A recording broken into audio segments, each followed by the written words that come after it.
Dans un village paisible, un roi cruel arrive avec son armée, imposant sa domination. Les villageois, terrifiés, se regroupent sur la place centrale. Le roi annonce un nouvel impôt, menaçant ceux qui désobéissent d'une punition sévère.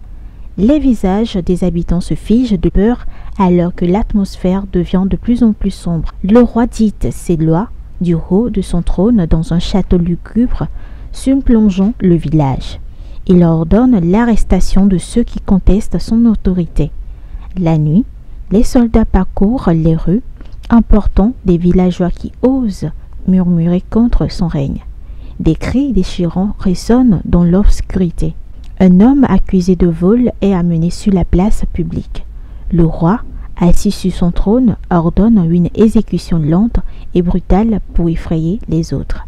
La caméra se concentre sur les regards horrifiés des villageois, témoins impuissants de la cruauté. L'ombre du roi s'étend comme un signe que le mal se propage. Depuis le début de la tyrannie, les apparitions hantent les habitants la nuit. Des silhouettes fantomatiques, visages marqués par la douleur, errent autour du château. Certains villageois pensent qu'il s'agit des esprits vengeurs de ceux que le roi a fait tuer. La peur grandit alors que les rumeurs circulent sur une malédiction pesant sur le village. Le roi organise un festin macabre, exigeant que chaque famille du village lui offre un sacrifice. Ceux qui refusent sont amenés au château, d'où personne ne revient.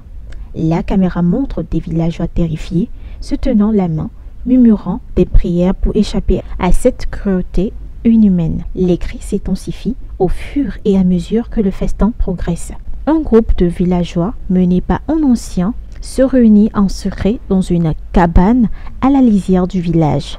Ils planifient une révolte contre le roi, mais leur peur est palpable. La caméra capte le visage angoissé, marqué par des années de terreur. La scène se termine avec une silhouette mystérieuse les espionnant. Le roi apprend l'existence du complot. Il ordonne une chasse sanglante, traquant impitoyablement les rebelles. La caméra suit un jeune homme fuyant dans les bois, sa respiration haletante se mêlant aux cris des soldats. Il se cache, mais une ombre s'avance lentement derrière lui, le saisissant brutalement. Le château est hanté par les âmes de ceux que le roi a torturés. Des bruits inquiétants ressonnent dans les couloirs sombres et le roi lui-même commence à entendre des voix murmurant son nom. La caméra suit son regard, terrifié alors qu'il aperçoit des visages torturés apparaître brièvement dans les miroirs. Les villageois, poussés par la terreur et le désespoir, attaquent le château sous la pleine lune. La bataille est brutale et des cris de douleur ressonnent dans l'air. La caméra capture l'intensité du combat et des visages déterminés des villageois, mais aussi l'horreur des pertes.